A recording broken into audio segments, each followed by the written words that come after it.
artificial intelligence is superhuman. It is smarter than you are. And there's something inherently dangerous for the dumber party in that relationship. You just can't put the genie back in the bottle.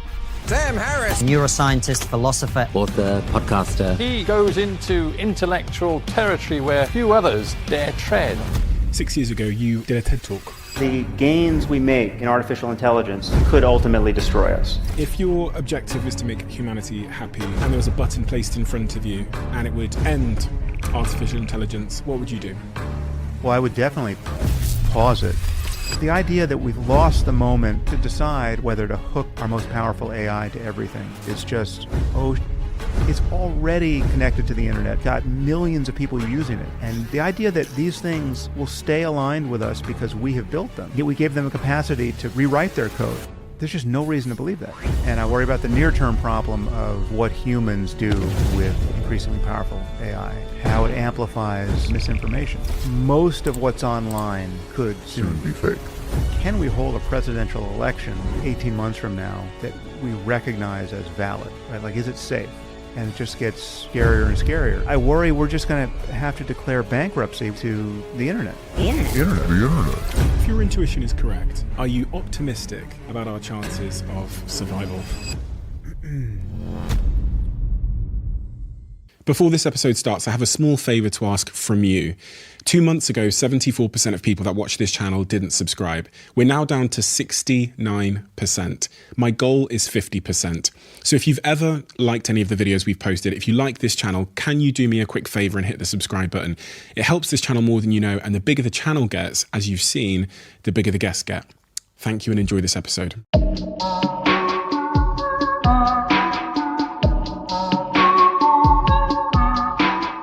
Sam, 6 years ago, you did a TED Talk.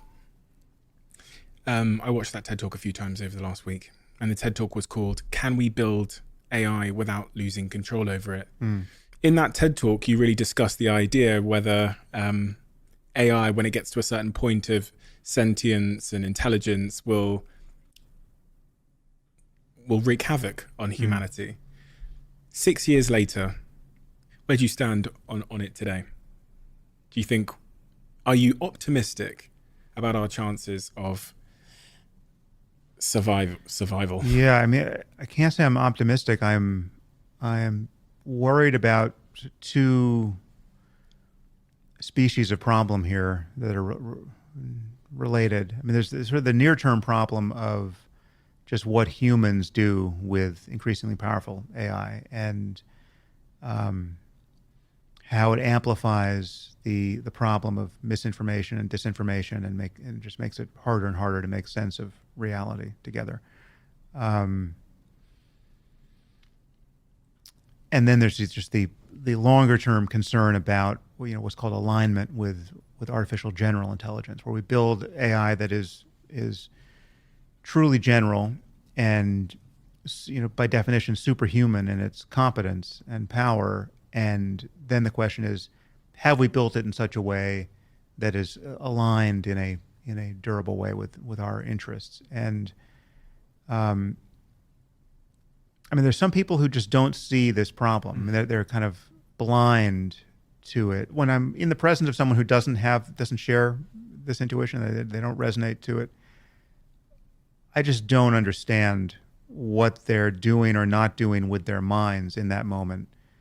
Let's say I'm wrong about that. Well, then, it's just the other person's right. And so we just have fundamentally different intuitions about this particular point. And the point is this: if you're imagining building true artificial general intelligence that is superhuman, and that is what everyone, whatever their intuitions, purports to be imagining here. I mean, there are people on both sides of the alignment debate. There are people who think alignment's a real problem, and people who think it's a total fiction. But everyone, virtually everyone who's party to this conversation agrees that we will ultimately build artificial general intelligence that will be superhuman in its capacities. And there's very little you have to assume to be confident that we're going to do that. And there's really just two assumptions. One is that intelligence is substrate independent, right? It doesn't have to be made of meat. It can be made in silico, right? And We've already proven that with narrow AI. I mean, there's just this. We obviously have intelligent machines, and your calculator in your phone is better than you are at arithmetic, and that's some very narrow band of intelligence. So as we keep building intelligent machines on the assumption that there's nothing magical about having a computer made of meat, the only other thing you have to assume is that we will keep doing this. We will keep making progress, and eventually we will be in the presence of something more intelligent than we are. And that's not assuming Moore's law. It's not assuming exponential progress.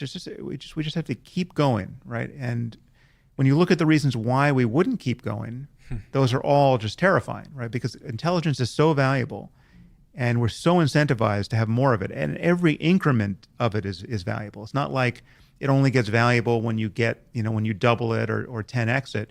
No. If you just get 3% more, right? That pays for itself. So we're going to keep doing this. Our failure to do it suggests that something terrible has happened in the meantime, right? We've had a world war. We've had a global pandemic far worse than COVID. We got hit by an asteroid. Something happened that prevented us as a species from continuing to make progress in building intelligent machines, right? So absent that, we're going to keep going. We will eventually be in the presence of something smarter than we are. And this is where intuitions divide. My intuition, and it's shared by many people, I'm sure, and I know at least one who you've spoken to, my intuition is that there is something inherently dangerous for the dumber party in that relationship. There's something inherently dangerous for the dumber species to be in the presence of the smarter species. And we have seen this, based on our entanglement with all other species, dumber than we are, right? Or certainly less competent than we are. And by reasoning by analogy, it would be true of something smarter than we are. People imagine that because we have built these machines, that is no longer true, right? But, and here's where my intuition goes from there. That imagination is born of not taking intelligence seriously, right? Because what intelligence is a mismatch in intelligence in particular is a fundamental lack of insight into what the smarter party is doing and why it's doing it and what it will do next on the part of the dumber party, right? So, you just can imagine that, by analogy, just imagine that dogs had invented us as their super intelligent AIs, right? For the purpose of making their lives better, just securing resources for them, securing comfort for them, getting them medical attention.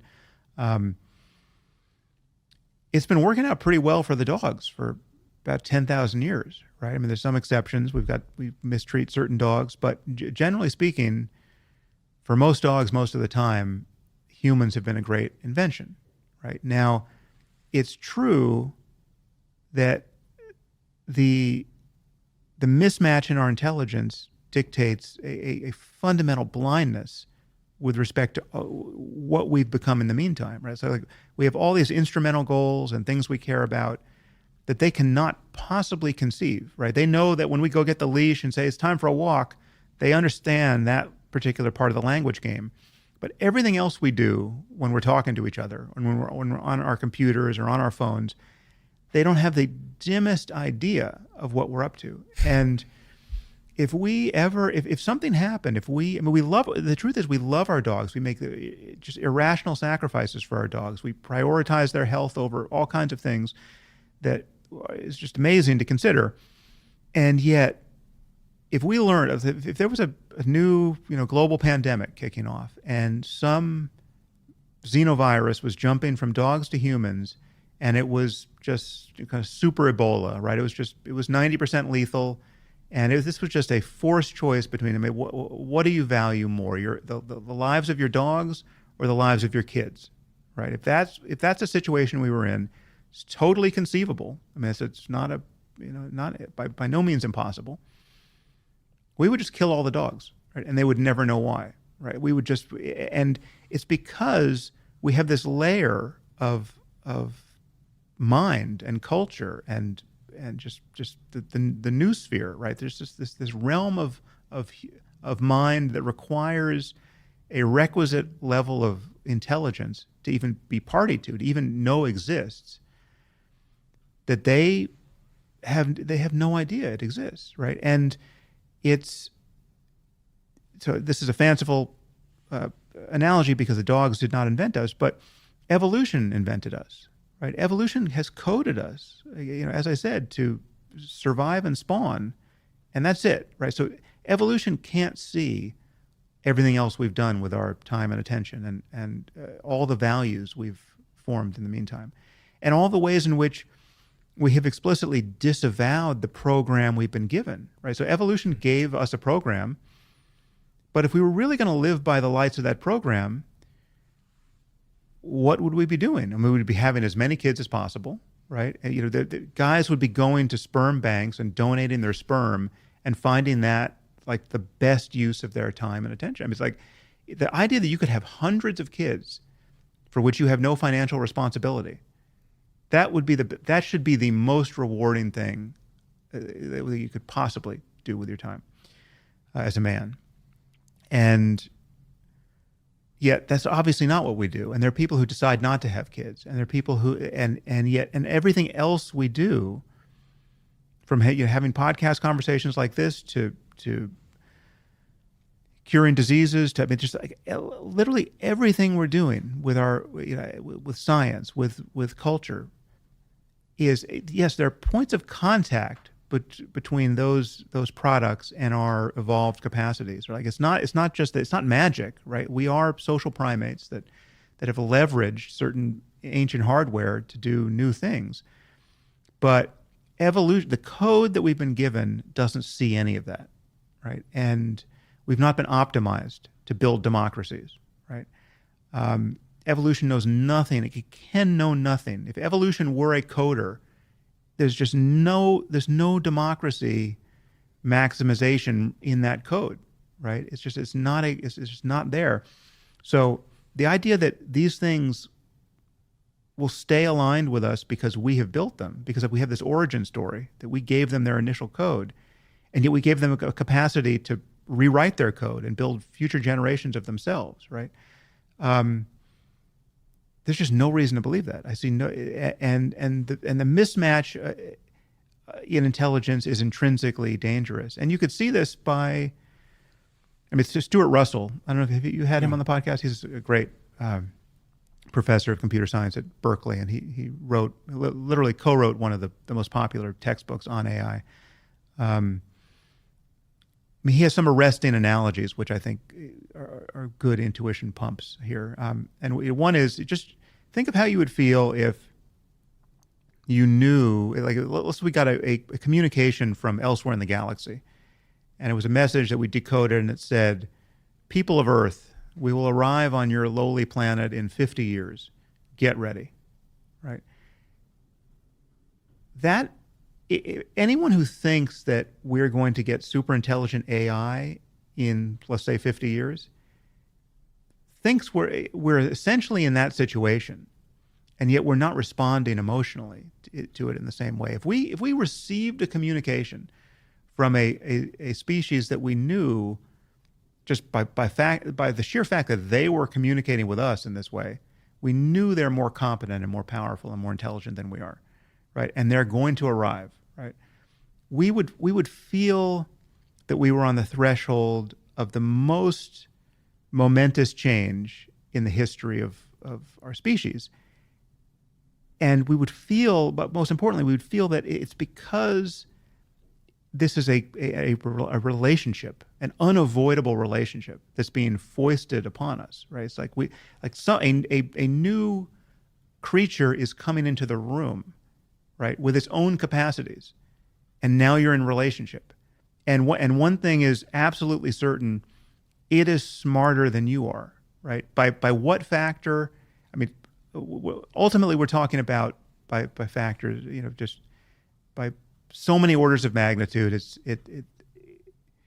our intuitions completely fail. I mean, even if it was just a difference in the time of processing, even if let's say there was no difference in the actual native intelligence, but there's just processing speed. A millionfold difference in processing speed is just a phantasmagorical difference in capacity. It's just imagine we had 10 smart guys in a room over there, and they were working and thinking and talking a million times faster than we are, right? Well, so they're no smarter than we are, but they're just faster, and we talk to them once every 2 weeks just to catch up on what they're up to and what they want to do and whether they still want to collaborate with us. Well, 2 weeks for us is 20,000 years of analogous progress for them. Right? So how could we possibly hope to constrain the opinions and collaborate with and negotiate with people no smarter than ourselves who are making 20,000 years of progress every time we make 2 weeks of progress? Right? It's unimaginable, and yet there are many people that just think this is just fiction. All the noises I've made in the last 5 minutes are just like a new religion of fear, right? And it's just, there's no reason to think that alignment is even a potential problem. If your intuition is correct, and that analogy of us getting a signal from outer space that someone is coming in 30 years, which, by the way, a lot of people that speak on this subject matter don't believe it's even going to be 30 years until we reach that sort of singularity moment. I think they speak of artificial general intelligence. I've heard people like Elon say, many fewer decades, 10 years, 15 years, right. 20 years, etc. If that is correct, then surely this is the most pressing challenge, conversation, issue of our time. And there's no logical reason that I can see to refute your intuition there. I can't see a logical reason. The rate of progress will continue. Don't necessarily see anything that will wipe out or pause our rate of progress. I mean, let me just to be charitable to the other side here. There are other assumptions that they smuggle in that some people, some do it without being aware of it, but some actually believe these assumptions, and this spells the difference on this particular intuition. So it's possible to assume that the more intelligent you get, the more ethical you become by definition, right? Now, and we might draw a somewhat more equivocal picture from just the human case, where we see that there's some very smart people who aren't that ethical, but I believe there are people. I mean, I've talked to at least a few people who believe this. There are people who assume that kind of in the limit, as you push out into just far beyond human levels of intelligence, there's every reason to believe that all of the provincial, creaturely failures of human ethics will be left behind as well. It's like you're not like the selfishness and the basis for conflict. Like these are not going to, the apish urges of status seeking monkeys is just not. It's not going to be in the code. And as you push out into just kind of the omnibus genius of the coming AI, there's a kind of a sainthood that's going to come along with it, right? And a wisdom that will come along with it. Now, I just think that's quite a gamble. I think I would take the other side of that bet, and I would frame it this way: there have to be ways in the space of all possible intelligences that are beyond the human, right? There's got to be more than one possible. There's got to be, it's just like there's many different ways to have a chess engine that's better than I am at chess. They're different from each other, but they're all better than me, right? There's got to be more than one way to have a superhuman artificial intelligence, and I would imagine there are, not an infinite number of ways, but just a vast number in the space of all possible minds. There are many locations in that space beyond the human that are not aligned with human well-being. Right? There's got to be more ways to build this unaligned than aligned, right? And what other people are smuggling into this conversation is the intuition that no, once you get beyond the human, you're going to be in the presence of, just the Buddha who understands quantum mechanics and oncology and everything else, right? I just see no reason to think that that's so. And we could build something that is, again, taking intelligence seriously. We're going to build something that we're in relationship to. It's really intelligent in all the ways that we're intelligent. It's just better at all of those things than we are.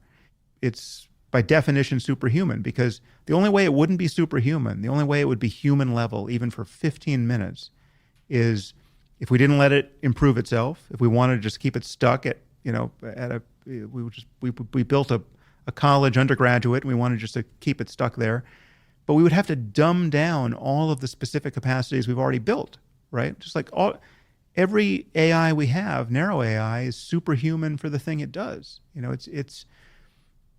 It has access to all the information on the internet, right? It's just like it's got perfect memory. It can perfectly copy itself. When one part of the system learns something, the rest of the system learns it because it just can swap files, right? Your phone is a superhuman calculator. There's no reason to make it a calculator that is human level.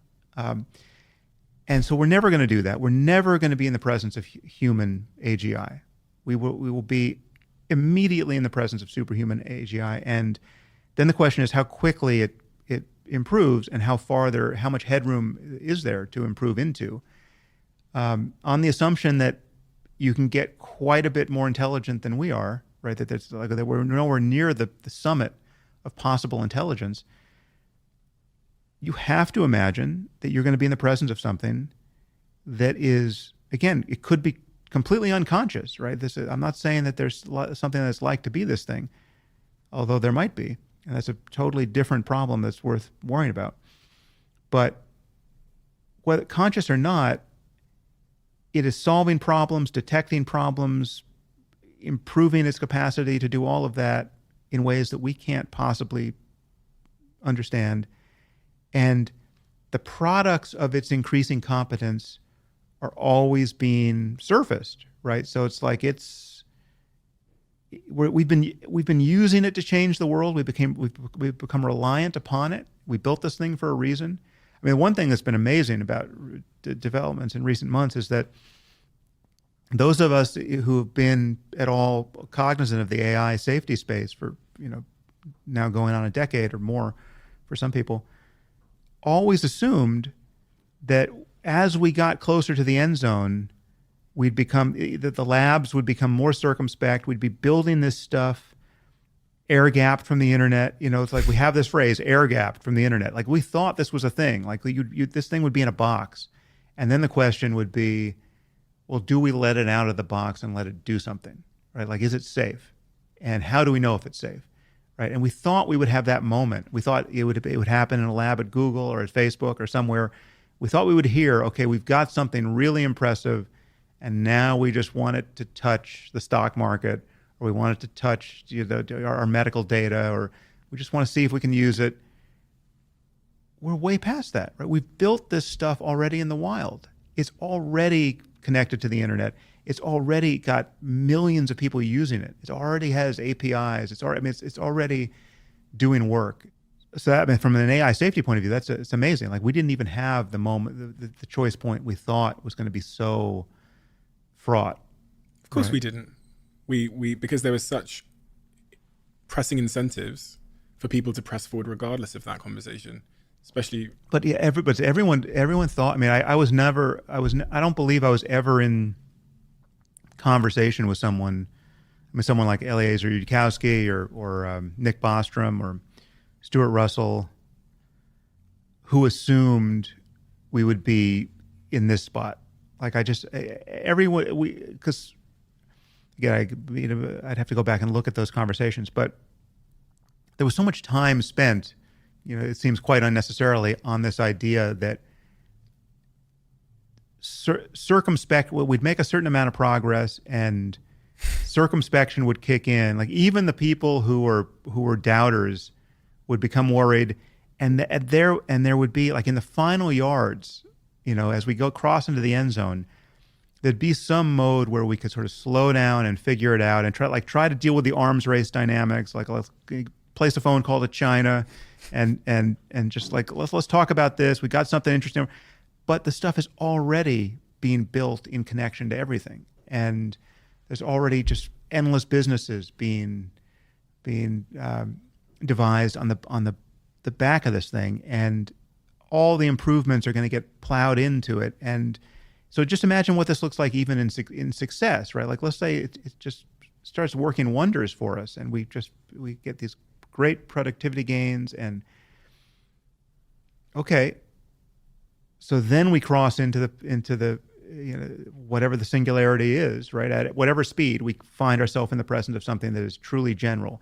After all of this narrow stuff, albeit superhuman narrow stuff, is something that we totally depend on, right? Like, every hospital requires it, and every airplane requires it, and all of our missile systems require it, and this is the way we do business. There's nothing to turn off at that point. I mean, I just don't, it's like, I put this to Mark Andreessen on my podcast, and he said, yeah, you can turn off the internet. And I can't believe he was quite serious. I mean, yes, if you're North Korea, I guess you can turn off the internet for North Korea, and that's why North Korea is like North Korea. But the idea that we could, just the cost of turning off the internet now would be, I think it would be unimaginable in the economic, just the economic cost alone. It just would be. So anyway, I mean, just the idea that we've lost the moment to decide whether to hook our most powerful AI to everything, because it's already being built more or less in contact with, if not everything, so many things that you just can't put the genie back in the bottle. That is genuinely surprising to me. And incentives. Is this not the most pressing problem then? Because I was going to start this conversation by asking you the question about the thing that occupies your mind the most and the most important thing we should be talking about. And I in part assumed the answer would be artificial intelligence, because the way that you talk about your intuition on this subject matter, you've got children. Yeah. You think about the future a lot. If you can see this species coming to Earth even if it's in the next 100 years, it strikes me to be the most pressing problem for humanity.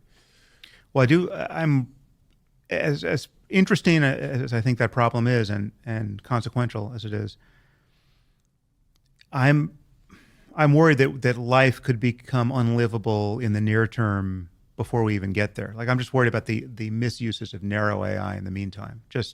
I'm worried about, just take the current level of AI we have. We have GPT-4. I think within the next 12 months or 2 years, let's say whatever GPT-5 is, we're going to be in the presence of something where most of what's online that purports to be information could soon be fake, right? Where, like, just most of the text you find on any topic is just fake, right? Like, someone has just decided, write me 1,000 journal articles on why mRNA vaccines cause cancer, and give me 150 citations. Write them in the style of Nature and Nature Genetics and Lancet and JAMA, and publish them, and just put them out there, right? One teenager could do that in 5 minutes with the right AI, right? It's just like we're not, GPT-4 is not quite that, but GPT-5, possibly will be that. I mean, it's like that is such a near-term advance, right? Or just when you imagine knitting together the visual stuff like Midjourney and DALL-E, and Stable Diffusion with a large language model, just imagine the tool. Again, maybe this is 18 months away, maybe it's 3 years away, but it's not 30 years away. The tool where you can just say, give me a 45-minute documentary on how the Holocaust never happened, filled with archival imagery. Give me, Hitler speaking in German, and with the appropriate translations, and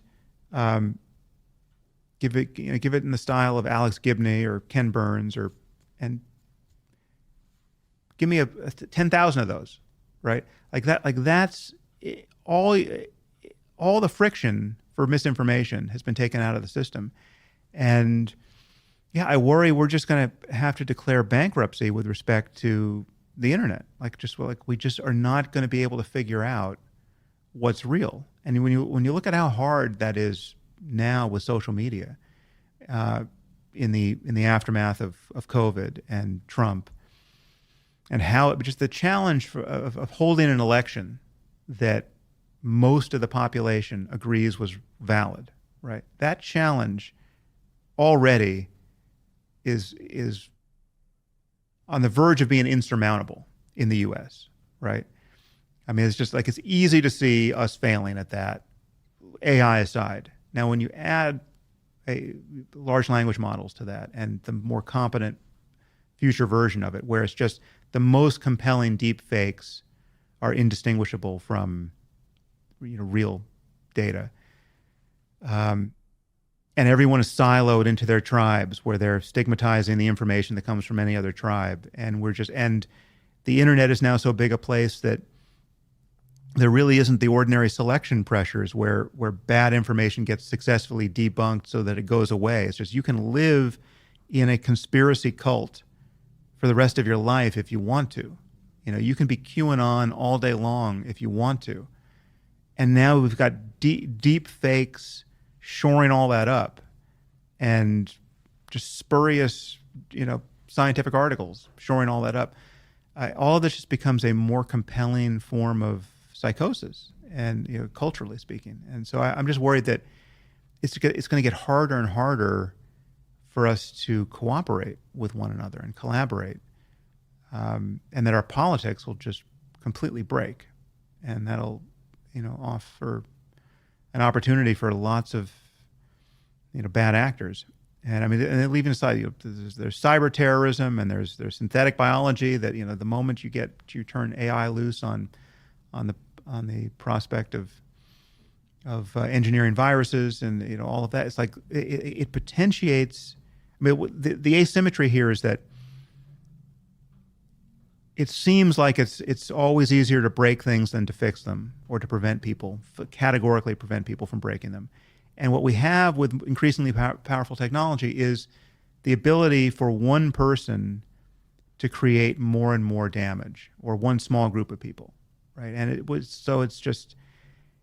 just turns out it's hard enough to build a nuclear bomb that like one person can't really do it, no matter how smart. You need a team, and traditionally you've needed state actors, and you need access to resources, and you have to get the fissile material, and it's hard enough. But this is being fully democratized, this tech, and so it's I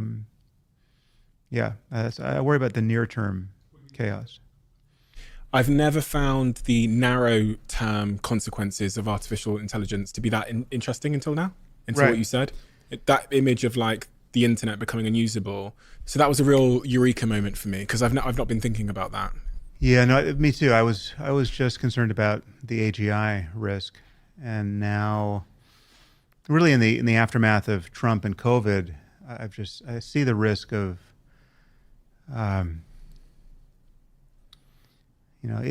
if not losing everything, losing a lot that matters, just based on our interacting with just these very simple tools that are reliably misleading us. I mean, I'm amazed at what social media. Forget about I'm amazed at what Twitter did to me. I mean, even with all of my training and all, with my head screwed on reasonably straight. I mean, it's amazing to say it, but almost all of the truly bad things that have happened to me in the last decade, that just really just destabilized relationships and just priorities, and really kind of got plowed back into me. It became a kind of professional emergency, stuff I had to respond to, in writing or on podcasts. It was all Twitter, right? It was my engagement with Twitter was the thing that produced the chaos, and it was completely unnecessary. And it was amplifying a kind of signal for me that I felt compelled to pay attention to because I was on it. And I was trying to communicate with people on it. I was getting certain communication back, and it was giving me a picture of the rest of humanity, which I now think is fundamentally misleading. But it was still consequential in its, even believing that it was, at a certain point, believing that it was misleading wasn't enough to inoculate me against the delusion of the opinion change that was being forced upon me. And I was feeling like, okay, like these people are becoming unrecognizable. I know some of these people. I've had dinner with some of these people, and their behavior on Twitter is appearing so deranged to me and so in such bad faith that people are people who I know to be non-psychopaths are starting to behave like psychopaths, at least on Twitter, and I'm becoming similarly unrecognizable to them. That it's just, again, it all felt like a psychological experiment to which I hadn't consented, in which I enrolled myself somehow because it was what everyone was doing in 2009, and I spent 12 years there, getting some signal and responding to it, and it's not to say that it was all bad. I mean, I read a bunch of good articles that got linked there, and I discovered some interesting people, but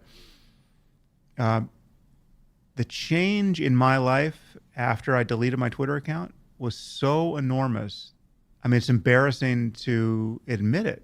I mean, it's like getting out of a bad relationship. I mean, it was a fundamental, just freedom from this chaos monster that was always there, ready to disrupt something based on its own dynamics. And when did you delete it? Yeah, like December. I think it was December. I would, and I'm not someone that really takes sides on things. I like to try and remain in the middle. I think politically, Yeah, so you must have a very different Twitter experience than I was having. No. No? No. So I don't tweet anything other than this podcast trailer. I don't tweet anything else. Right, okay. So I just, the only thing you'll see on my Twitter is the podcast trailer. That's it. Yeah. And for all the reasons you've described. And more interestingly, I wanted to say in the last 8 months, as someone that doesn't get caught up too much in the media, oh, Elon bought this, it's 100% gone in that direction. As in, my timeline now is, I say it to my friends all the time, and some of my friends who, again, I think are nuanced and balanced, have said to me, there's something that's been turned up in the algorithm to increase engagement that has planted me in an unpleasant echo chamber that I didn't desire to be in. And if I wasn't somewhat conscious, I would 100% be in there. My timeline, my friend tweeted the other day, my friend Cahill tweeted, he's never seen more people die on his Twitter timeline than he has in the last 6 months. They're prioritizing video, so you're seeing a lot of like death and CCTV footage that I've never seen before. And then the debate around gender, politics, right-leaning subject matter has never been more right down your throat. Yeah. Because it's almost like something in the algorithm has been switched, where it's now like people have been let out the asylum. That's the only way I can describe it. And it's made me retract even more. So when Zuckerberg announced Threads the other couple of weeks ago, it was kind of like a life raft out of the Titanic. And I really, really mean that. And I'm not someone to get easily caught up in narrative, as it relates to social media platforms. It's been my industry for a decade. But what I've seen on Twitter, and it's actually made me believe this hypothesis I had 5 years ago, where I thought there would be, I thought the journey of social networking would have way more social networks and they'd be more siloed. I thought we'd have one for our neighborhood, our football club, and now I believe that even more than ever. Yeah, that seems right. And I think it's whether it's possible to have a truly healthy social network that people want to be in, and they have good reason to be there, and I don't know if that's possible. I'd like to think it is, but it's I think there's certain things you have to clean up at the outset so as to make it possible. I mean, I think anonymity is a bad thing. I think probably being free is a bad thing. I think you sort of get what you pay for online, and if it's I just think there might be ways to set it up where it would be better. But I don't think it'd be popular. What was that? I think with the thing that makes it popular makes it toxic. Right. Right. And even the anonymity piece, I've played this out a couple of times in my mind, and the rebuttal I always get is, well, there's people in Syria who have news to break, important news to break, and they'd be hung if they... So we need a anonymous version of the social internet. Right. Yeah. Well, I guess there could be some exception there, but I don't know. It just doesn't. It actually doesn't interest me because I just feel such a different sense of my being in the world as a result of not paying attention to my online simulacrum of myself. It's a because so Twitter was the only one I used. Like I've been on Facebook this whole time. I've been on, I guess I'm on Instagram too. But like my team just uses those as marketing channels. You know, it's just like you. It sounds like that's the way you use Twitter now. But Twitter was the one that I decided, okay, this is going to be me. I'm going to be posting here. I'm going to, you know, if I've made a mistake, I want to hear about it. You know, it's like, and I just wanted to use it as actual an actual basis for communication. And for the longest time, it actually felt like a valid tool in that respect. You know, it reached a crisis point. I decided this is just pure toxicity. There's just no reason. Even the good stuff can't possibly make a dent in the bad stuff. So I just deleted it. And then I was returned to the real world, right, where I actually live, and to books and to, I mean, I'm online all the time anyway, but it's not having it's the time course of reactivity when you don't have social media, and you don't have a place to put this instantaneous hot take that you're tempted to put out into the world, because there's literally no place to put it. Like for me, if I have some reaction to something in the news, I have to decide whether it's worth talking about it in my next podcast that I might be recording, 4 days from now. And rather often, people have been just bloviating about this thing for 4 solid days before I ever get to the microphone. And then I get to think, well, is it still worth talking about? And almost nothing survives that test anymore, right? It's like the conversation's moved on. So there's actually no place for me to just type this thing that takes me 10 seconds and then rolls out there to detonate in the minds of my friends and enemies to opposite effect, and then I see the result of all that, on this sort of reinforcement loop of every 15 minutes. Not having that is such a relief that I just don't even know why I would. So like when Threads was announced, I wasn't. I think I'm on Threads too, but it's not me. It's just yet another marketing channel.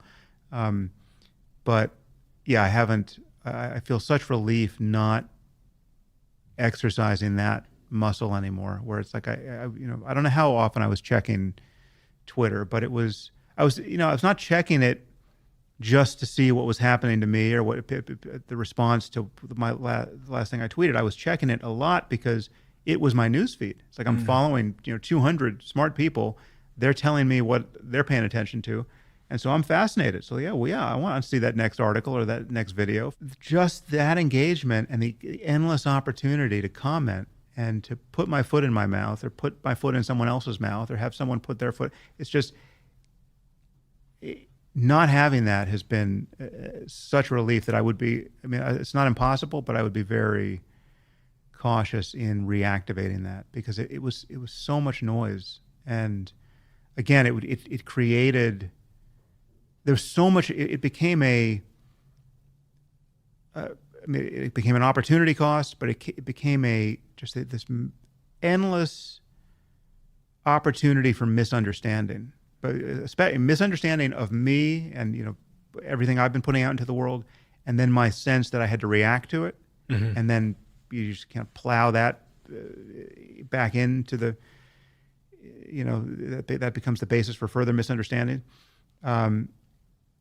And it constantly was giving me the sense that there's something I need to react to on my podcast, in an article, on Twitter, that it's just, this is a valid signal. Like this is a 5-alarm fire. This is like, you got to stop everything. Like you're by the pool on the one vacation you're taking with your family that summer, and this thing just happened on your phone that like it can't wait, right? Like you actually have to pay attention because it's like the conversation is happening right now.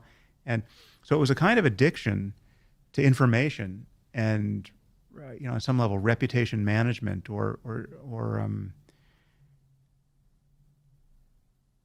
and it was just, to just be free of it is, it's such a relief.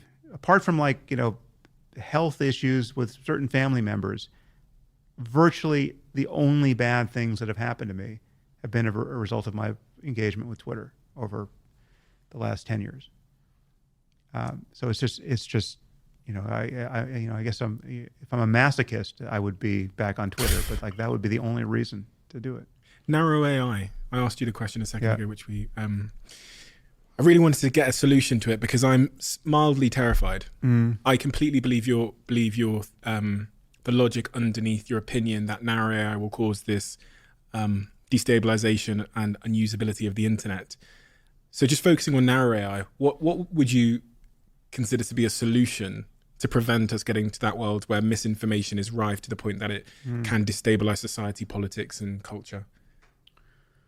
Well, I think it's something I've been asking people about on my podcast because it's not actually my wheelhouse, and I would just need to hear from experts about what's possible technically here. But I'm imagining that paradoxically or ironically, this could usher in a new kind of gatekeeping that we're going to rely on because, the provenance of information is going to be so important. I mean, the assurance that a video has not been manipulated or there's not just a pure confection of deep fakery, right?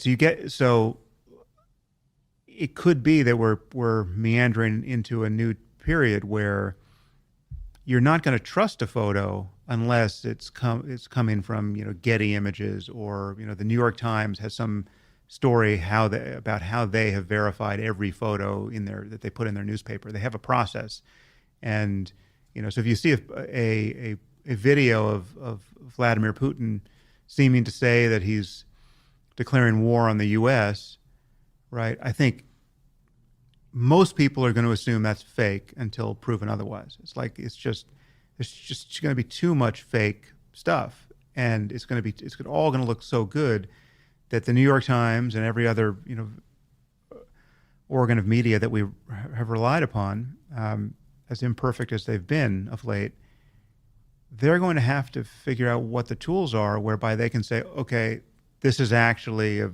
video of Putin, right? And if I'm not going to be able to figure it out on my own, right? If the New York Times doesn't have a process or CNN doesn't have a process that they go through before they say, okay, Putin really said this, and so we have to now react to this because this is real.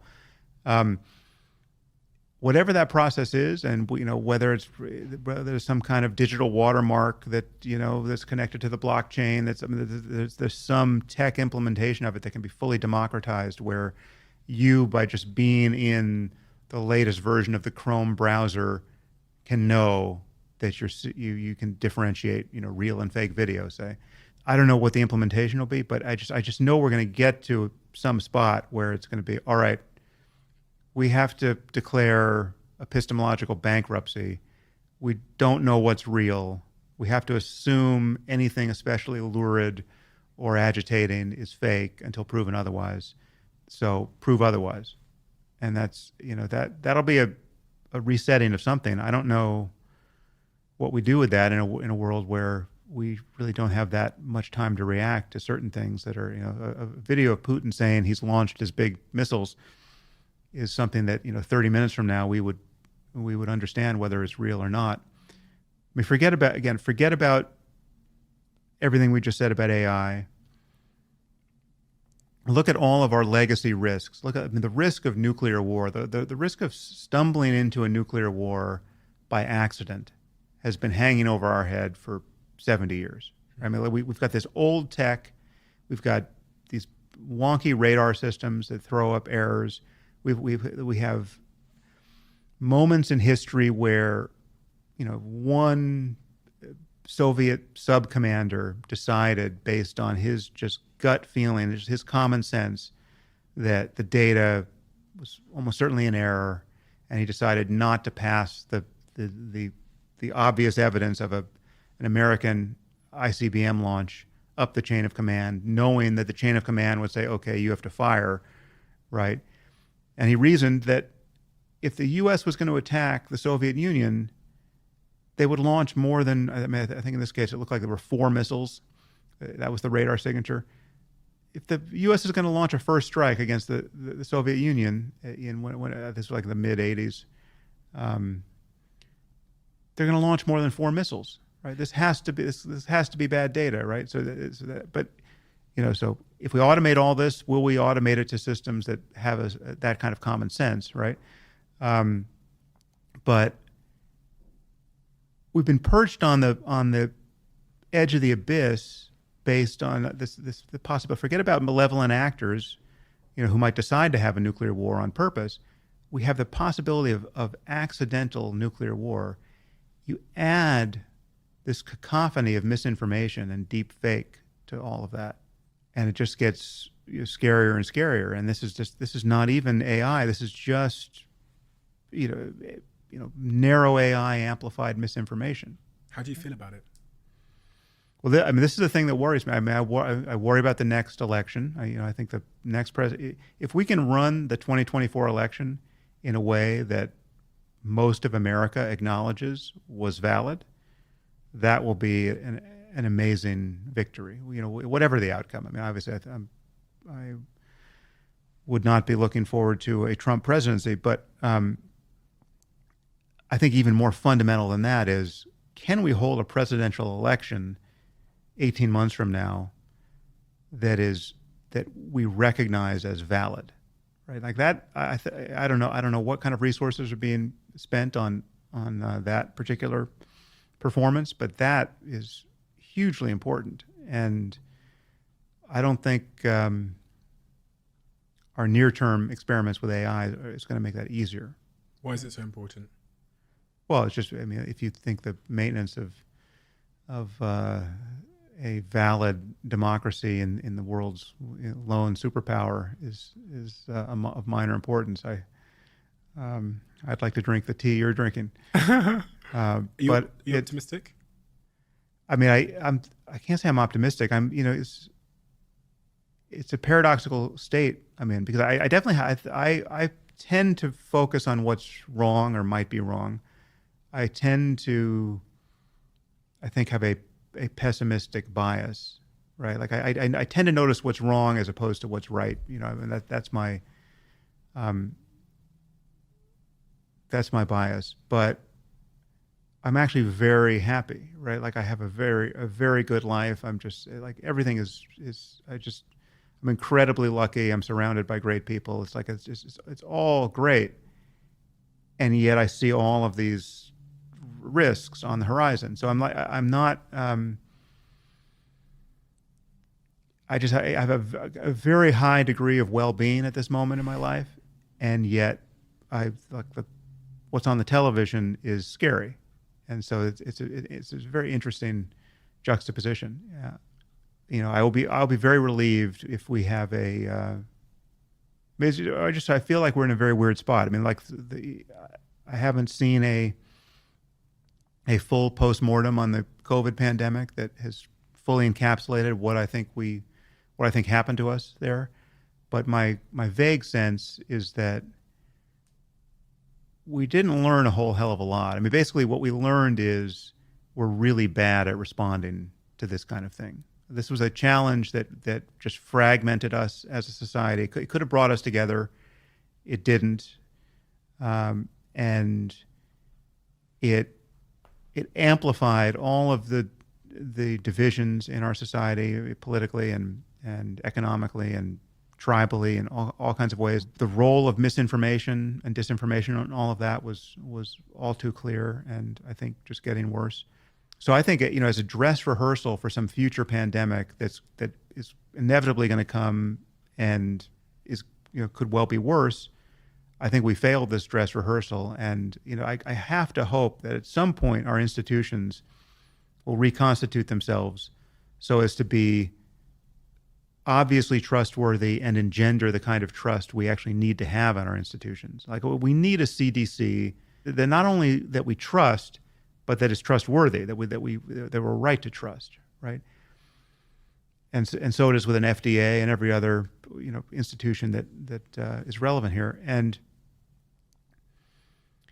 we don't quite have that, and half of our society thinks we don't have that at all, right? And so it's we have to rebuild trust in institutions somehow, and I just think we have a lot of work to do, but to even figure out how to make an increment of progress on that score, because we're again, the siloing of large constituents into alternate information universes is just not functional, and that's so much of what social media has done to us and alternative media. I mean, like I call it, you and I are podcasters, but I call it Podcastistan, right? I mean, we have this landscape of, I mean, there's now whatever 1 million plus podcasts, and there's email newsletters, and everyone has now just decided to curate their information diet in a way that's just bespoke to them, and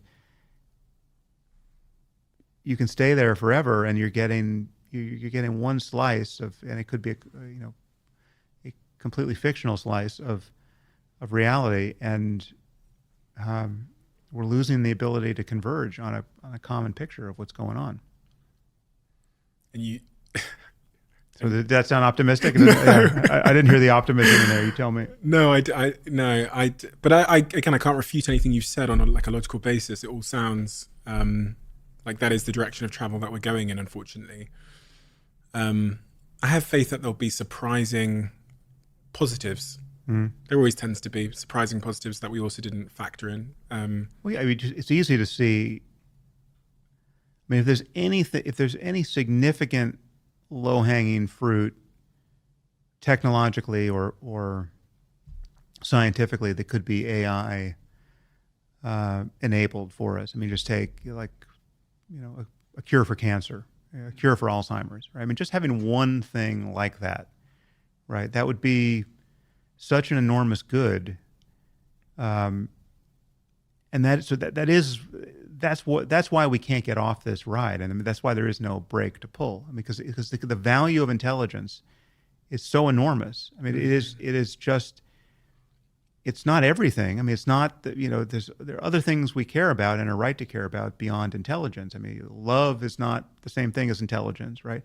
But intelligence is the thing that can safeguard everything you love, right? Like, I mean, even if you think the whole point in life is to just get on a beach with your friends and your family and just hang out and enjoy the sunset,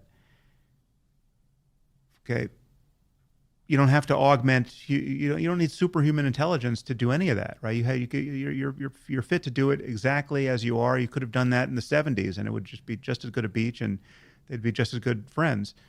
But every gain we make in intelligence is the thing that safeguards that opportunity for you and everyone else. How would you? I feel like we've not defined the term artificial general intelligence. From my understanding of it, it's when the intelligence can think and make decisions almost like a human.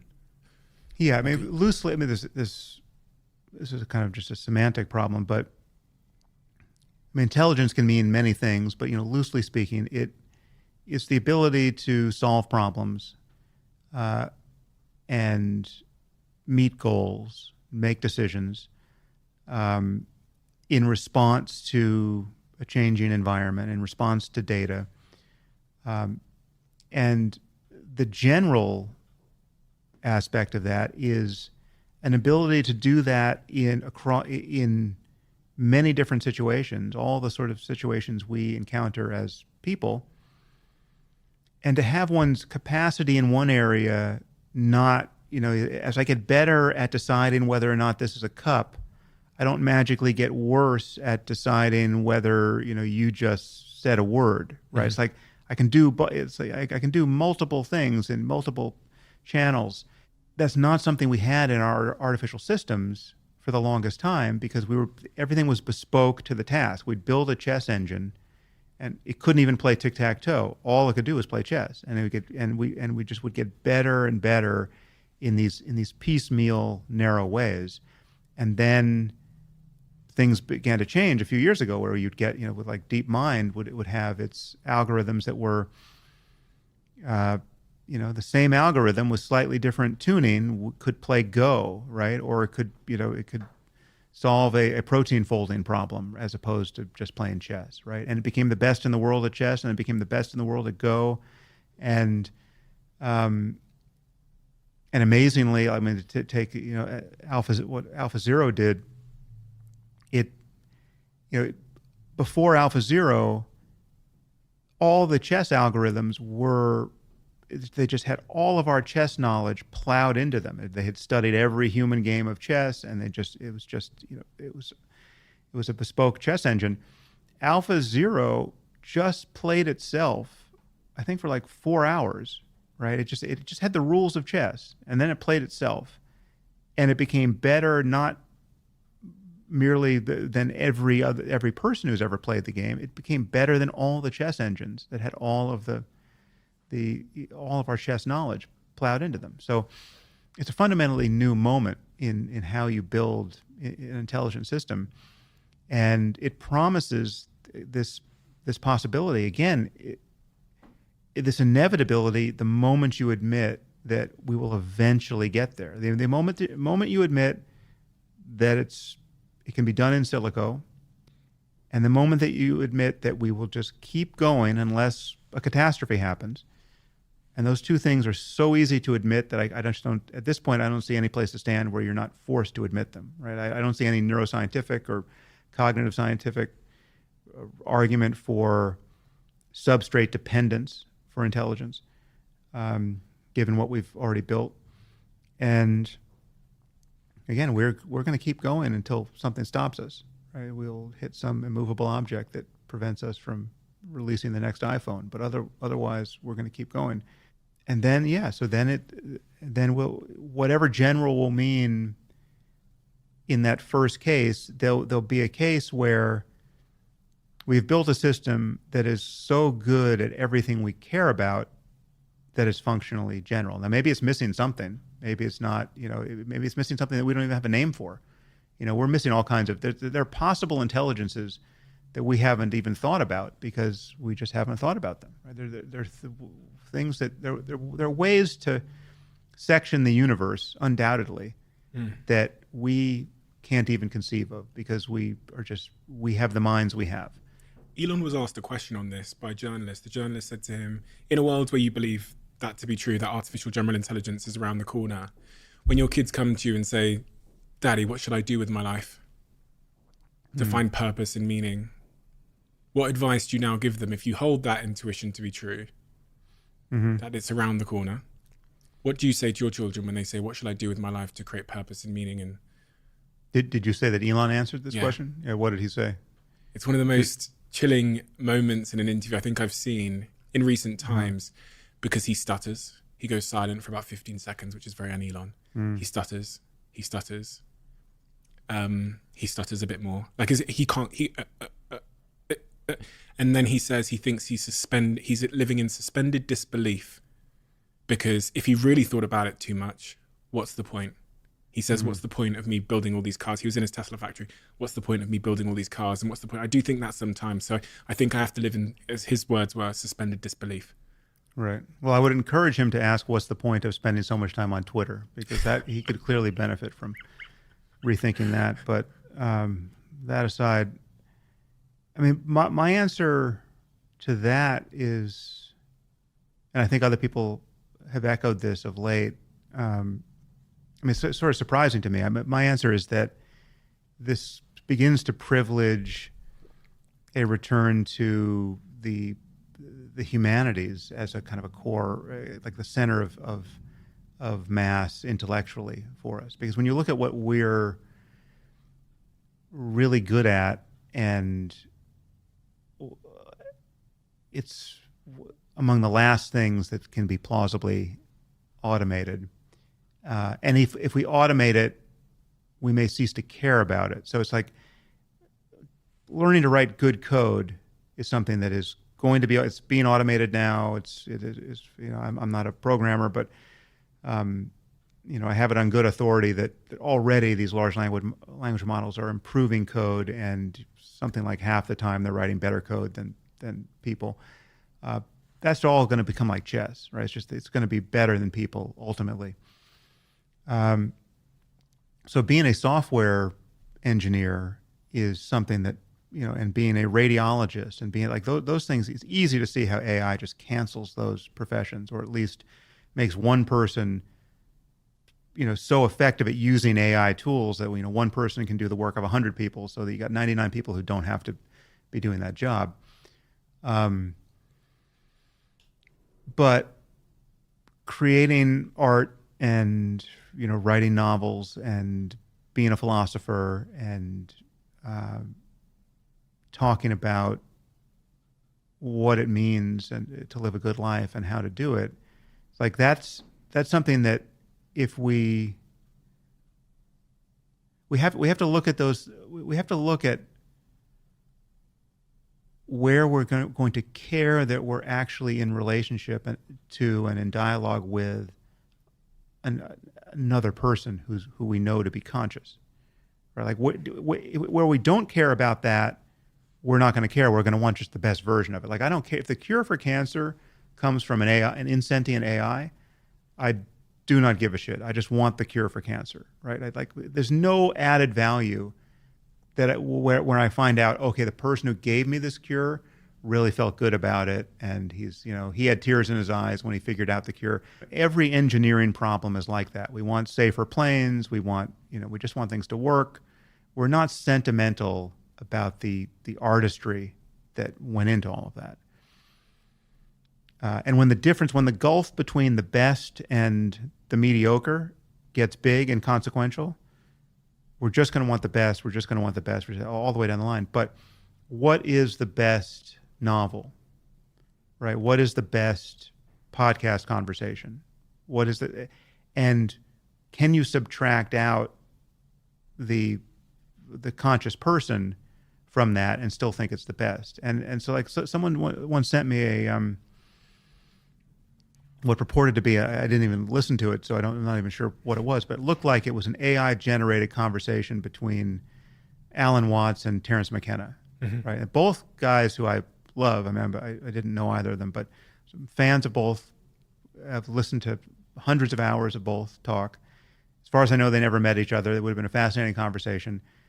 I realized when I looked at this YouTube video, I realized I simply don't care how good this is, because I only care if it was actually Alan Watts and Terence McKenna talking. Like a simulacrum of Alan Watts and Terence McKenna in this context, I don't care about. Right. So another use case I stumbled upon. I was playing with ChatGPT, and I asked it, the causes of World War II. Give me 500 words on the cause of World War II. And it gives you this perfect little, bullet pointed essay on the cause of World War II. That's exactly what I want from it. That's fine. That's like I don't care that there was no person behind that typing. But when I think, well, do I want to read Churchill's history of World War II? It's on my shelf to read. It's kind of one of these aspirational sets of books. Haven't read it yet. I actually want to read it because Churchill wrote it, right? Like that's why. And if you could give me an AI version of Churchill, saying this is in the style of Churchill, even Churchill scholars say this sounds like Churchill. I actually don't care about it. Like that's not the use. I'll take the generic use of give me the cause of World War II. The fake Churchill is profoundly uninteresting to me. The real Churchill, even though he's dead, is interesting to me. So the rebuttal I give here, and this is what my mind is doing, is it's saying the distinction you're presenting, the difference I see is that in the case of the conversation between two people you respect that has been generated by AI, someone has signaled to you that it is fake. If you remove that, because say Churchill thought, bloody hell, why would I write a book when I could just click a button and this thing will write it in my voice, in my tone of voice, with my, with the entire back catalogue of things I've written before, and it will produce my account and it will save me time. So I'll just click a button, my publisher maybe will do it for me. And then I'll sell that to Sam on the basis that it is my thoughts, which I imagine, I can imagine a very near future, if we just do it by percentage, how many books are going to be increasingly written by artificial intelligence, to the point that when you look at a shelf, I imagine at some point in the future, if the intelligence does increase by any measure, that most of it would be words strung together by artificial intelligence, and it will be selling potentially better than the words written by humans. So again, when we go back to the conversation with your children, there might not be a career there either, because artificial intelligence is faster, can produce more, can test and iterate on whether it sells better, gets more clicks. It can write the headline, create the picture, write the content, and then I can just take the check because I put my name to it. Yeah. So I go, even in that regard, what remains? Well, so in the limit, what I think we're imagining is a world where, and so none of the terrifyingly bad things have happened. So it's just all working. We're just producing a ton of great stuff that is better than the human stuff, and people are losing their jobs. So we got a labor disruption, but we're not talking about any other kind of political catastrophe or cyber apocalypse, much less AGI destroying everything. Then I think we just need a different economic assumption and ethical intuition around the value of work. I mean, our default norm now in a capitalist society is you have to figure out something to do with most of your time that other people are willing to pay you for, right? You have to figure out how to add value to other people's lives such that you reliably get paid. Otherwise, you might die, right? Like, we've got a social safety net, but it's pretty meager. There are cracks you can fall through. You could wind up homeless. Addiction. And we're not going to figure out what to do about that all too well, and your claim upon your existence among us is you finding something to do with your time that other people will pay you for, right? And now we've got artificial intelligence removing some of those opportunities, creating others, but in the limit. And I do think it is different I think analogies to other moments in technological history are fundamentally flawed. I think this is a technology which in the limit will replace jobs and not create better new jobs in their wake, right? This just cancels the need for human labor ultimately. And it replaces some of the highest status, most cognitively intensive jobs first, right? It replaces Elon Musk before it replaces your electrician or your plumber or your masseuse, way before, right? So we have to internalize the reality of that. If again, this is in success. This is all good things happening, right? And we have to have a new ethic. We have to have a new economics based on that ethic, which is, UBI is one solution to this. Like, you shouldn't have to work to survive, right? Universal basic income. Yeah, there's just so much abundance now being created. We have to figure out how to spread this wealth around, right? We've got a cure for cancer over here. We've got perfect, photovoltaic driven economies over here, where it's like we've solved the climate change issue. We're just pulling wealth out of the ether, essentially. We've got, nanotechnology that is just birthing whole new industries. Yeah, but it's all being driven by AI. We don't, there's no room in this. Whenever you put a person in the decision chain, you're just adding noise. This is the best thing. This should be the best thing that's ever happened to us. This is just like God handing us the perfect labor-saving device, right? The machine that can build every other machine, that can do anything you could possibly want. We should figure out how to spread the wealth around in that case, right? This is just powered by sunlight. No more wars over resource extraction. It can build anything. we can all be on the beach just hanging out with our friends and family, right? Like Do you believe we should do universal basic income where everybody's given like a monthly check? Something we have to break this connection. Again, this is what will have to happen in the presence of this kind of labor force dislocation enabled by all of this going perfectly well, right? Like this, again, just this pure success, just AI is just producing good things. And the only bad thing is putting all these people out of work. You know, it's coming for your job eventually. I've heard this, and I've my issue with it and my rebuttal when I talk to my friends about this idea of universal basic income, when we hand out enough cash or resources to people so that they're stable, which I'm not necessarily against, but just want to play with it a little bit, is humans seem to have an innate desire for purpose and meaning. Yeah. And we seem to be designed and built psychologically for labor and for discomfort. But it doesn't have to be labor that's tied to money, right? Yeah. Like it can be like we will get our status in other ways, and we'll get our meaning in other ways. And again, these are all just stories we tell ourselves. I mean, like, you know, you're talking to a person who knows it's possible to be happy actually doing nothing, right? Like just sitting in a room for a month, right, and just staring at the wall, right? Like that, you've done it. Like that's possible, right? So, and yet that's most people's worst nightmare. You know, I mean, solitary confinement in a prison is considered a torture, right? And I know people who spent 20 years in a cave, right? So it's like there are capacities here that are worth talking about, but just more commonly, I think we want to be entertained. We want to have fun. We want to be with the people we love. We want to be useful in relationship. And insofar as that gets uncoupled from the necessity of working to survive, right? It doesn't all just go away. We just need new norms and new ethics and new conversations around what we do on vacation, right? I mean, it's like what you're imagining is that if you put everyone on vacation, on the best vacation, you can make the vacation as good as possible, a majority of people will eventually be miserable because they're not back at work, right? And yet most of these people are working so that they have enough money so that they could finally take that vacation, right?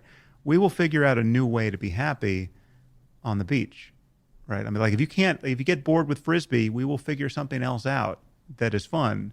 You know, you can read, I'll be able to read the Churchill history of World War II on the beach and not be rushed by any other imperative because I'm happily retired, right? Because my AI is creating the thing that is solving all my economic problems, right? We should be so lucky as to have that be our problem. Like how to be happy in conditions of no economic imperative, no basis for political strife on the basis of scarce resources, and no question about it. The question of survival is off the table with respect to what one does with one's time and attention, right? You can be as lazy as you want and you'll still survive. You can be as unlucky as you want and you'll still survive. I mean, the awful situation we're in now is that differences in luck mean everything, right? You know, someone is born without any of the advantages that we have. We don't have a system. We don't have an economic system that reliably gives them every advantage and opportunity they could have, right?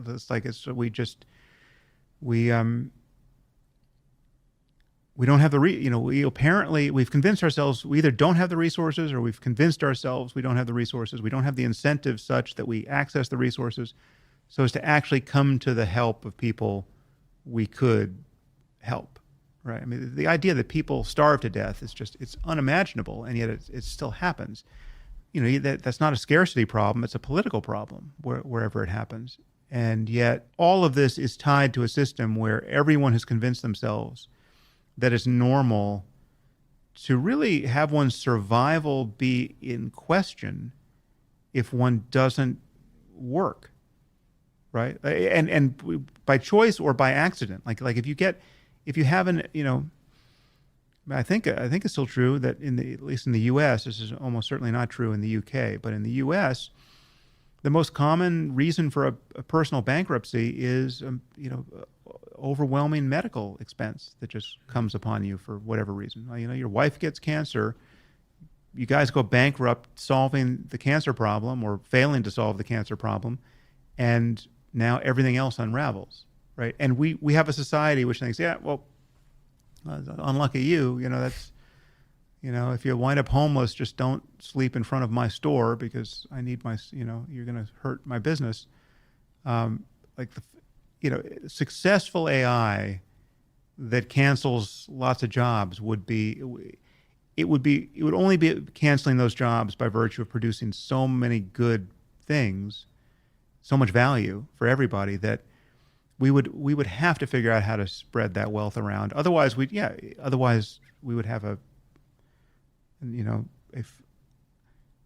amazingly dystopian bottleneck for a few short years, and then we would just have a revolution, right? Then the guys in their gated communities making trillions of dollars based on them having gotten close enough to the GPUs that some of it rubbed off on them.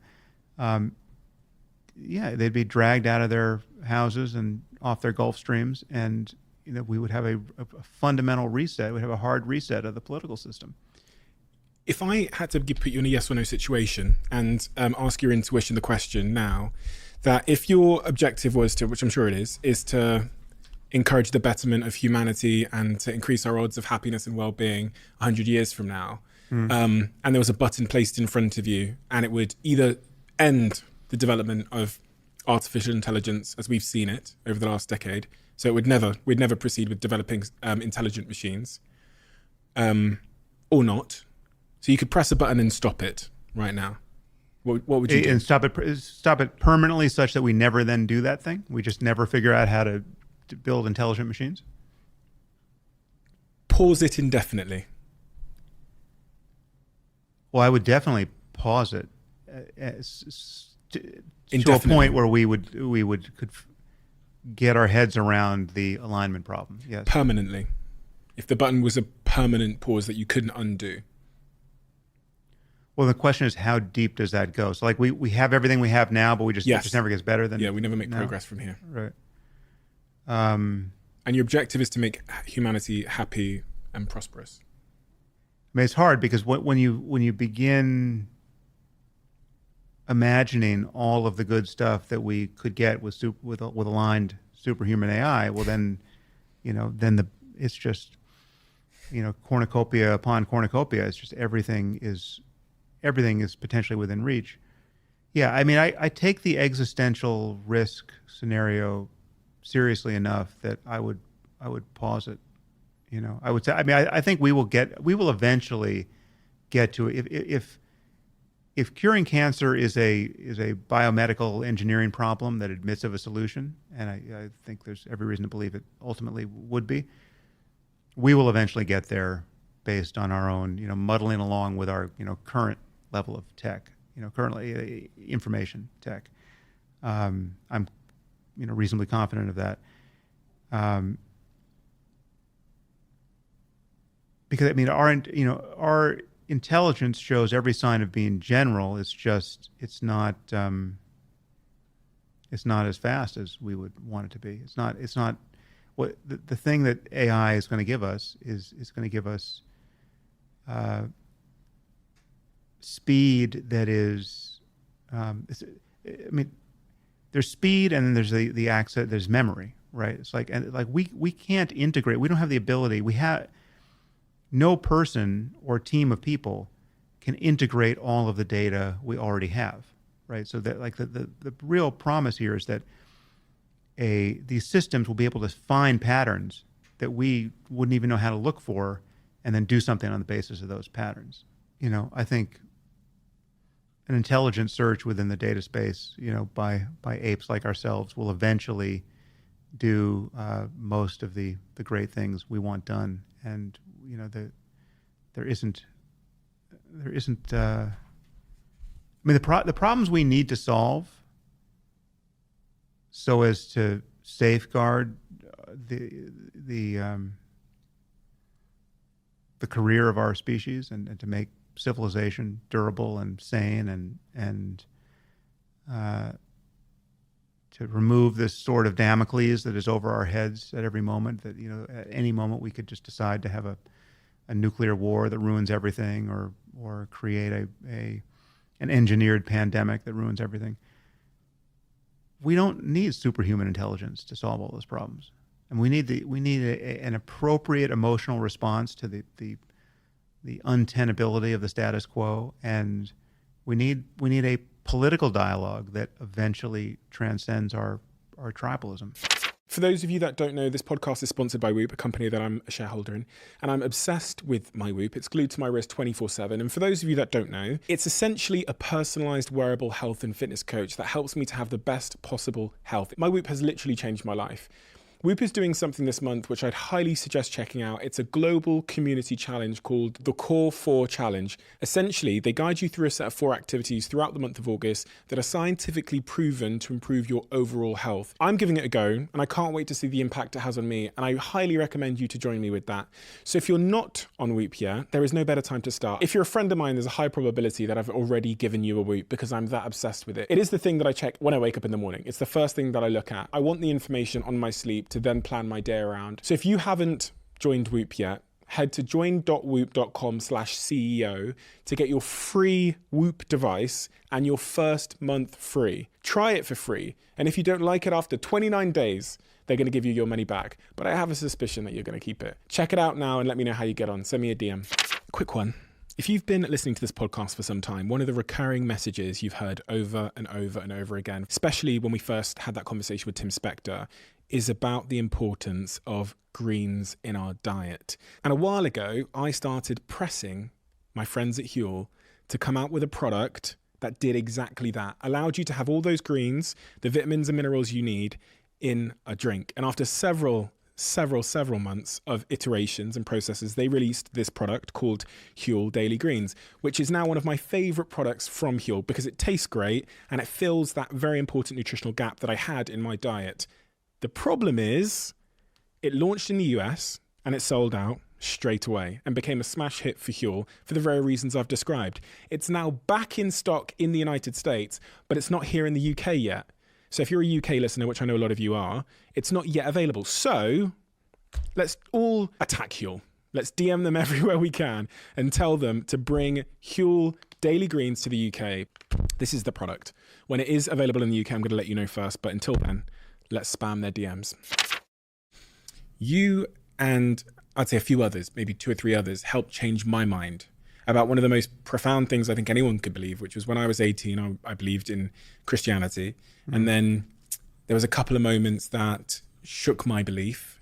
Nothing on a personal level, just a couple of ideas that managed to sort of infect my operating system that led my curiosity towards your work. And I changed my mind profoundly. Yeah. It's such a profound change that I had. How do we change our minds? And I really want to focus that question on the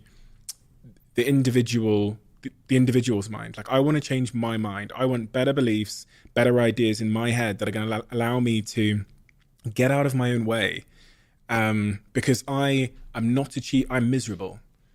I'm not living the life that I would say I know I can live, but some people don't even know they can live a better life. I'm not happy. That's the signal.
want to rectify this in some way.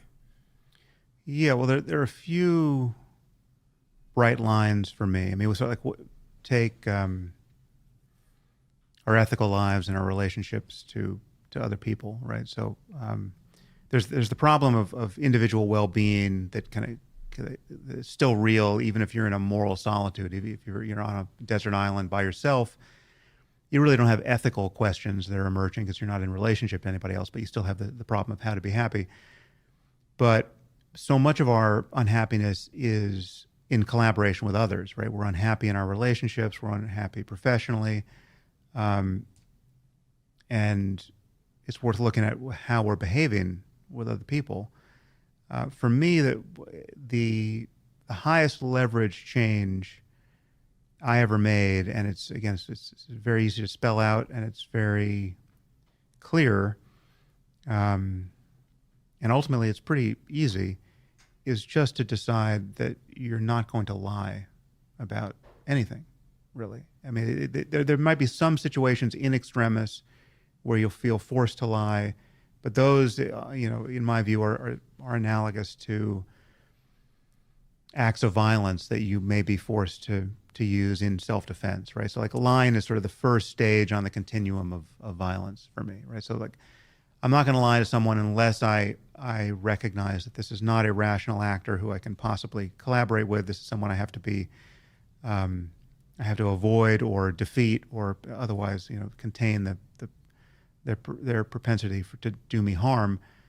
So, yes, if the Nazis come to the door and ask if you've got Anne Frank in the attic, yes, you can lie, or you can shoot them, or you can. But these are not normal circumstances. But that aside, every other moment in life where people are tempted to lie is one that I think you can categorically rule out as being unethical, and being beyond unethical. It's just not. It's creating a life you don't. When you examine it, you don't want to live, right? I mean, the moment you know that you're not going to lie to people, and they know that about you, it's like all of the social dials get sort of recalibrated on both sides, and then you find yourself in the presence of people who don't ask you for your opinion unless they really want it, right? And then when you're honest, I mean, then it's a night and day difference when you're giving people feedback, critical feedback, and they know you're honest, right? They know their bullshit detector is not going off because they just know you're even when it's not convenient, you're being honest, or even when it's not comfortable, you're being honest. One, that's incredibly valuable because basically you're giving them the information that you would want if you were in their shoes, right? Because we have this sort of delusion that takes over us whenever we're tempted to tell a white lie. We imagine, okay, this person doesn't want. It'd be much better for me to just tell them the kind fiction than tell them the uncomfortable truth, right? But we don't do we don't even calculate for the golden rule there most of the time. And if you just took a moment, you'd realize, well, wait a minute. Does someone who is actually doing a bad job want me to tell them that they're doing a good job and then just send them out into the world to bounce around other people who are going to be recognizing, as I just did, that the thing they're doing isn't so great, right? You're just not doing them a favor, right? This is part of the nature of belief change, isn't it? That when we believe that someone is on our side, or we believe from like a political standpoint that they represent the 99% of the views that we represent, we're much more likely to change our beliefs. I spoke to Tali Sharot about this, the neuroscientist, and I wrote about this in a chapter in my upcoming book about how you change people's minds. And they showed in the elections that if like a flat earther says something to a flat earther about the nature of the earth, they'll believe it. But if NASA says something to a flat earther, they will just dismiss it on sight because the source of that information is not one that they believe or trust or like or believe is well-intentioned. I mean, this is a bug, not a feature. I mean, it's understandable, but this is something we have to grow beyond because the truth is the truth, right? So you can't. I mean, and it goes in both directions. The person on your team who you love and respect is capable of, in their very next sentence, of speaking a falsehood, right? Yeah. And you need to be able to detect that.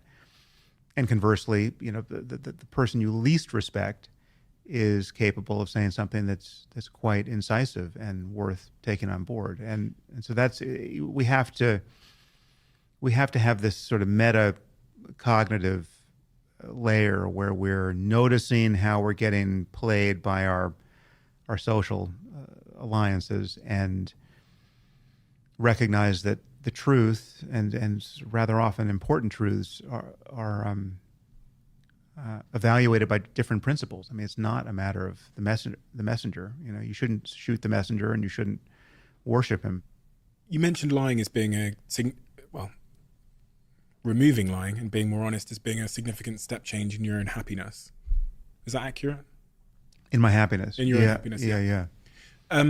So Immensely so, because it's how practically and specifically how. So when you look at how people ruin their reputations and their relationships and their businesses, their careers, the gateway to all of the misbehavior that accomplishes that is lying. You look at somebody like Lance Armstrong, right? Or Tiger Woods, right? These guys are at the absolute apogee of sport. Everyone loves them. Everyone's just amazed at what they've accomplished. And yet, the dysfunction in their lives just gets vomited up for all to see at a certain point.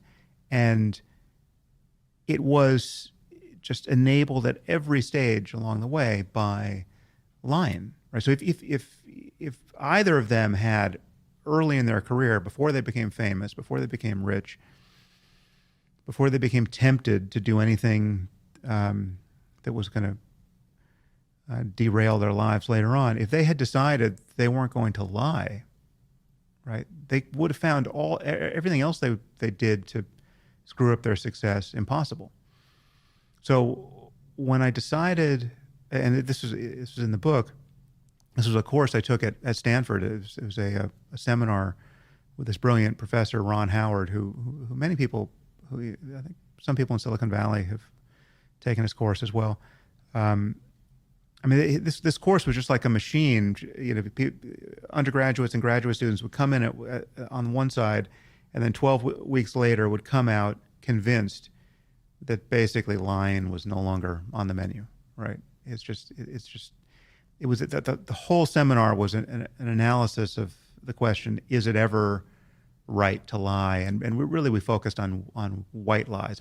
Truly tempting lies, as opposed to the obvious lies that screw up people's lives and relationships.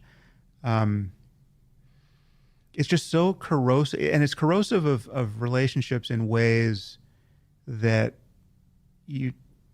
unless you're a student of this kind of thing, you don't necessarily notice. One example I believe that's in that book is that I remember my wife was with a friend, and the two of them were out, and the friend had something she had to do with another friend later that night, but she didn't really feel like doing it.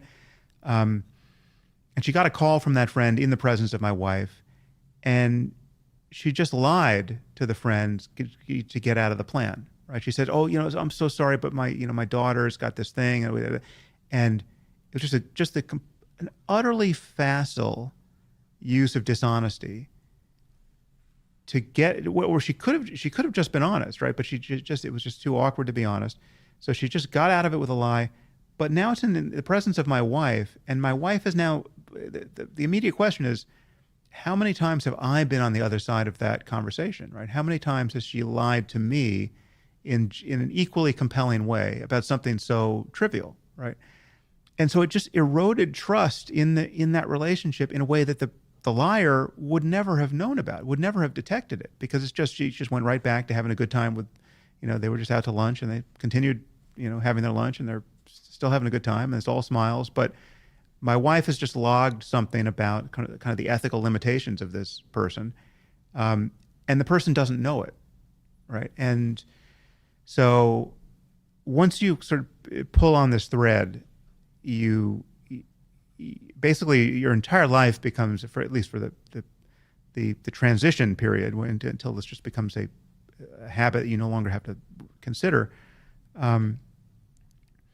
Suddenly, it's the world becomes a kind of mirror thrown up to your mind, and you meet yourself in all these situations where you were avoiding yourself before. So, like, someone will say, do you want to have plans, or do you want to collaborate with me on this project? And if previously you always had recourse to some kind of white lie that just got you out of the awkward truth, which is the answer is no, and there are actually reasons why not, right? You never have to confront the awkwardness of that. You're this kind of person who has these kinds of commitments and this kinds of, it's like, the most awkward one would be, someone declares a romantic interest in you, and the answer is no, and then it's no for a totally superficial reason, right? Like, this person they're not attractive enough for you, right? They're overweight or what. I mean, it's like you have your reason why not, and this is something you feel you cannot say, right? Now, I'm not saying that you should always go out of your way like you're someone with Tourette's who just helplessly blurts out the truth. Like, there's a scope for kindness and compassion and tact.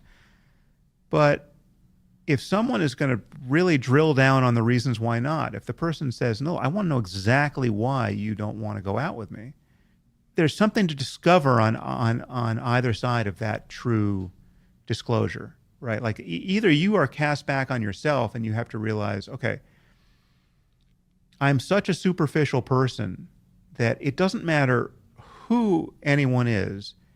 If they're 10 pounds overweight, I'm not interested, right? That's the mirror held up to your mind. It's like, okay, all right, so you're that kind of person. Do you want to still be that kind of person? Do you really want to just decide that everyone, no matter what their virtues, right, and no matter what has been going, no matter what chaos is going on in their life, I mean, this person might actually lose those 10 pounds next month, and you would have a very different situation. But are you really not available? Are you really filtering by weight in this way? And are you really comfortable with that? And are you comfortable saying that? Like, if somebody forces you to actually be honest. We have a closing tradition on this podcast where the last guest leaves a question for the next guest, not knowing who they're going to leave it for. Mm-hmm. The question that's been left for you, impeccable handwriting. Where do you want to be when you die? Describe the place, time, people, smell, and feeling. Well, this actually connects with an idea I've had. I mean, I think what we need. We haven't talked about psychedelics here, but there's been this renaissance in research in psychedelics, and it's hard to know. I'm worried that we could recapitulate some of the errors of the '60s and roll this all out in a way that's less than wise, but. The wise version would be, I think we need to recapitulate something like the mysteries of Eleusis, where we have rites of passage that are enabled by, in many people's case, psychedelics and the practice of meditation. I think these are just fundamental tools of insight that I mean, for most people, it's hard to see how they would get them any other way, right? I just think, there's a longer conversation about which molecule and how and all that. But another component of this is, a hospice situation where the experience of dying is as wisely embraced and facilitated as is possible. And I think psychedelics could certainly play a role for many people there. So I imagine something like we need places that are truly beautiful, where people have gone to die and their families can visit them there, and it is just a final rite of passage that is embraced with all the wisdom we can muster there. And yeah, so in my case, I would want to be currently I'd be happy to be home, but wherever home is at that point, I would want a view of the sky, and it could be an ocean beneath the sky. That would be ideal. Why? There's basically nothing that makes me happier than just looking at a blue sky with just watching like cumulus clouds move across a blue sky. I mean, it's just like, I can extract so much mental pleasure just looking at that, right? It's just, so yeah, if I'm going to spend my last hours of life looking at anything, if my eyes are going to be open, looking at the sky and having the stars or the sky, the daytime. The sky, the daytime. Yeah, okay. Yeah. I mean, light pollution is enough of a thing in my world that I feel like I go for years without seeing a good night sky. So I've kind of given up hope there, but I do love that. But yeah, just a view of the sky and with the people I love at that point, who are still alive at that point. Yeah, I mean, I'm not worried about death in that sense. I mean, I think the death part is not a problem. I mean, I can't say I'm looking for, I can imagine there could be sort of medical chaos and uncertainty and all of the the weirdness that happens around the dying process, right? Depending on, and there are all kinds of ways to die that I wouldn't choose, but having a nice place to do that with a view of the sky would be the only solution I think I would require. The question asks the smell. Give me the smell. Give me an ocean breeze. I put an ocean there, so yeah, an ocean breeze would be perfect.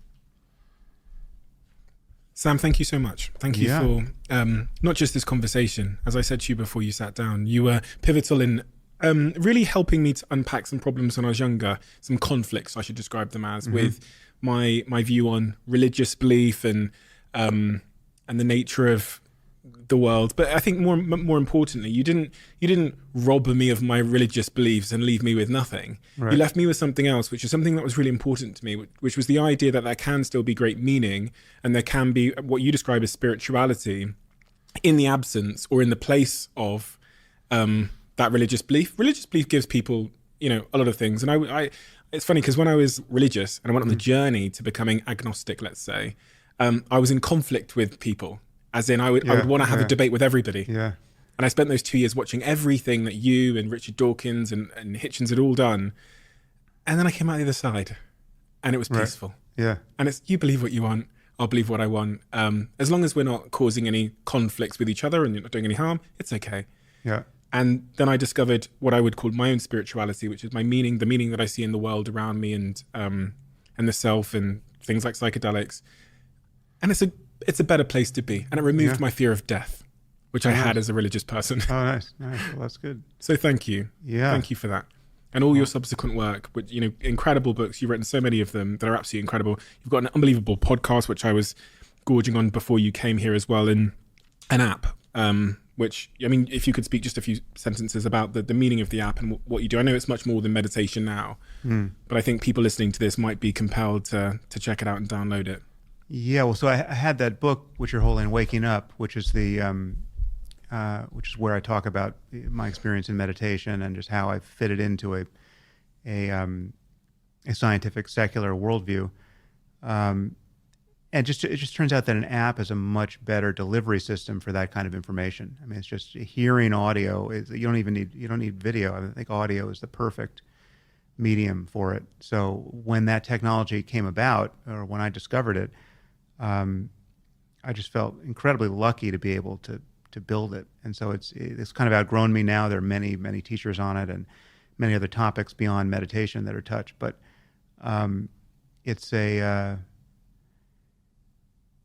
it really subverts all of the problems that, some of which we touched upon here with the smartphone. I mean, like the smartphone has become this this tool of fragmentation for us. It fragments our attention. It continually interrupts our experience. It's depending on how you use it. But most of what we do with it, you're checking Slack, you're checking your email, you're checking your social media. You're just, it's punctuating your life with all these, at this point, seemingly necessary interruptions. But this app, or any app like it that's delivering this kind of content, subverts all that, because it's just a platform where you're getting audio that is guiding you in a very specific use of attention and a sort of reordering of your priorities, and getting you to recognize things about your experience that you wouldn't otherwise see. And yeah, an app just by sheer good luck, it turns out it's just the perfect delivery system for that information. So yeah, I just feel very lucky to have stumbled upon it, because again, 10 years ago there were no apps, and it was just all I could do was write a book. Sam, thank you. Yeah, thank you. Thank you so much for your generosity. Yeah, a pleasure to meet you as well. Congratulations with everything. Thank you. I was catching up on your podcast in anticipation of this, and it's amazing the reach you've got now. So it's wonderful.